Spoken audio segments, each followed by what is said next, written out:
This week we got another special guest. Today we're talking to Adam Online.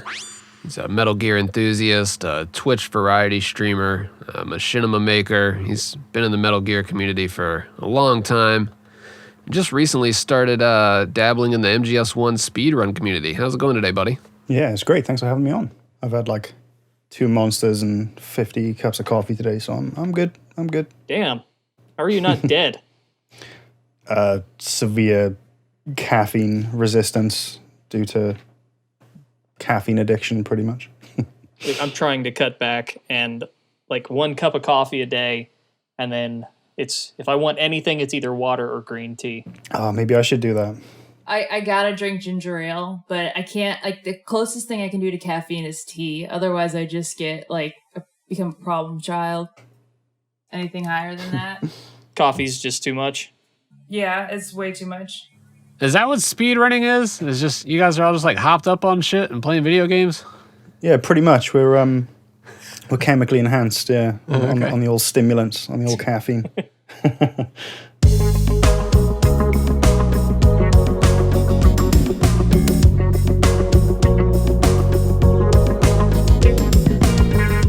Hey, I'm Fingers. Hey everyone, this is Days Ahead. And I'm Nitroid. You're listening to the Kojima Frequency.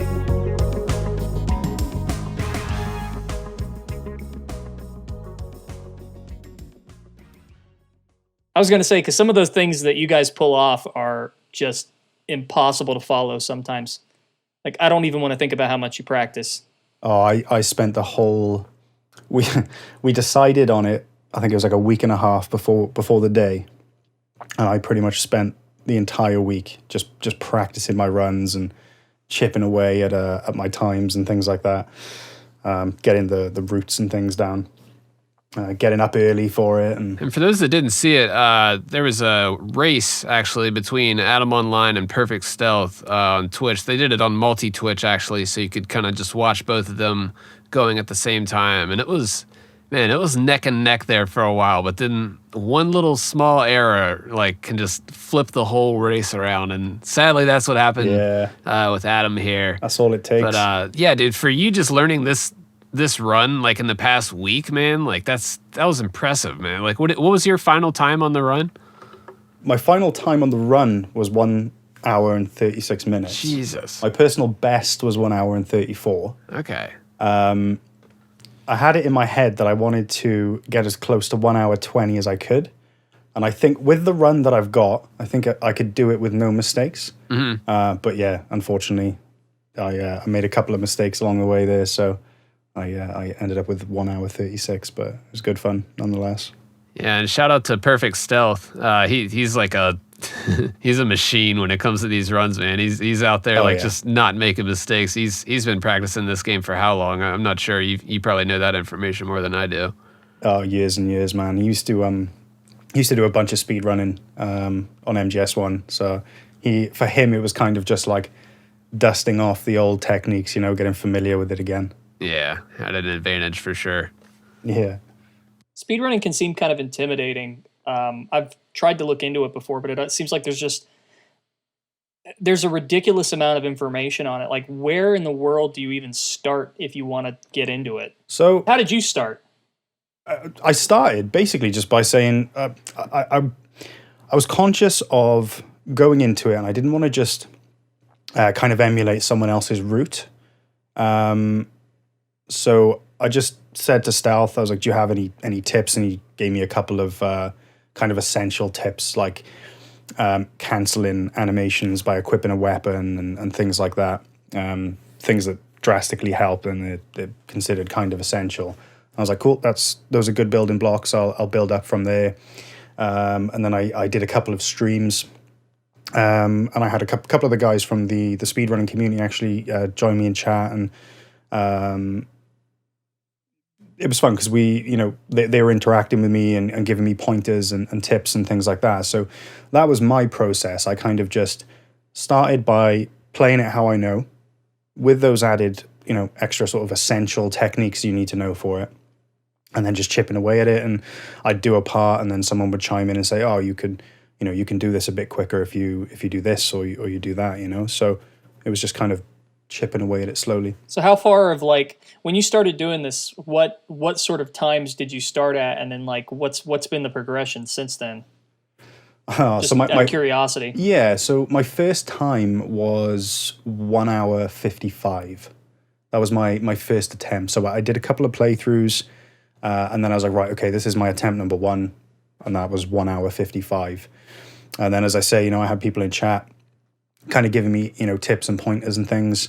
And I managed to cut that down then to 134, which is still my best time. And I did that on my second run. But that's, using techniques like, stun locking Ocelot and things like that. So it's the bosses I find is where you can quite easily lose a lot of time. So learning some techniques to kind of reduce the time it takes to beat the bosses, I think that's the key part. Everything else is just memorizing routes.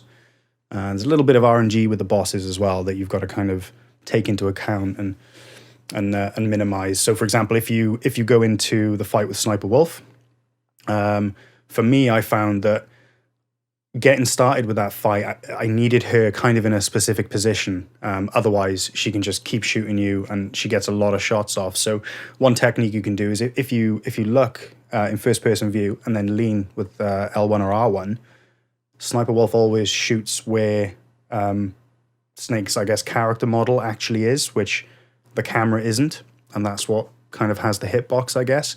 So any shots she makes at you when you're leaning in first person view, she'll actually miss. So what I'll do is I'll go in, I'll lean, make sure she misses the shot, and then I'll get my PSG one out while she's on the move and train my sights on her and go from there. So yeah, there definitely seems a lot of a lot of RNG in that fight. Like that's always just a pretty random fight.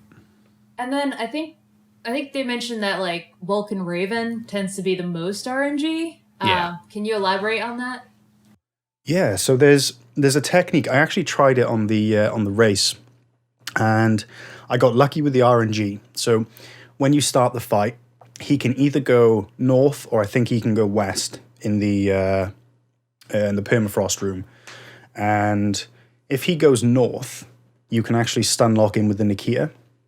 But it's important when you do that not to kind of unequip the Nikita, and it'll blow up in front of him, and that kind of keeps his attention looking south. If you accidentally send the missile to his right or to his left or behind him, that'll kind of get him back on track, and he'll escape the stun lock and carry on running around as normal.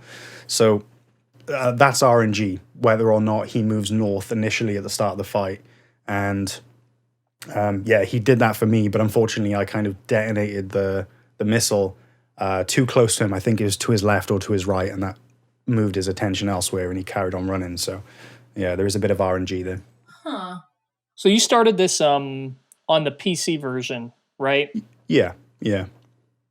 So have you done much with like MGS1 on PS1, or is this something like you're only gonna stick to like the PC version, or like I guess because there are some sort of there aren't really any structural differences between the two. I guess it's mostly just little aspects of it that have changed. But I know one reason that speedrunners tend to like the PC version is because of the hotkeys glitch. Is that right? Yeah, I was watching. Who was I watching earlier on the Metal Gear Speedrun channel? Jaguar King. I think he holds some pretty high completion times. He's definitely up there. Top 5, I think. I'm not sure exactly which position, but he did a glitch. Basically, the walkway, after you rappel down, you've got the 3 guards at the end of the walkway. He essentially just ran straight at them, and they were firing at him. And he just ran through them and carried on through the door. And I clipped it and I sent it to Stealth, and I was just like, dude, what the hell's happening here? How is he doing this?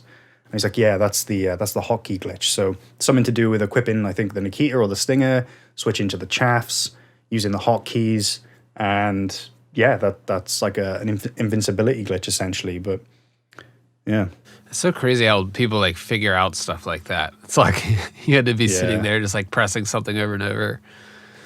Like I remember just figuring out little small things in like Mario 64 when you had to do that like backflip through the staircase, and that like got you through a little zone. Dude, I thought I was the shit when I put on the bandana with the last 3 FAMAS rounds. And I like just you're in had like Star a Wars. Because you tracer. get the Yeah, like you you're get the yeah. So good. I used to do that all the time. Oh man. I call that the laser beam run. Nice. Should be its own category. Laser beam percentage. Well, the bandana. me and Fingers were talking about, how like the PC port has like the water and ninja effects. We were talking about doing a no water and ninja effects run. Yeah. I haven't actually seen it with those turned off, to be honest. That's what I'm saying. We need to put that out there. There's a demand for it. It's true. It's out of for the culture, really. Yeah. But to that point, this was one of the questions that I had sort of at the back of my mind when we were planning for this episode. But is what, particularly in the Metal Gear Solid speedrunning community, is there like a standard as far as like console versus emulation versus like the PC version? And additionally, like, do you find that, what's the word I'm looking for? The sustainability or sometimes lack of sustainability with older consoles is influencing that standard? Yeah, I mean, I think it's generally preferred, isn't it, to be on the original console, that whatever title you're speedrunning kind of originated on. I think there's a preference there for that, which makes sense to me. It's kind of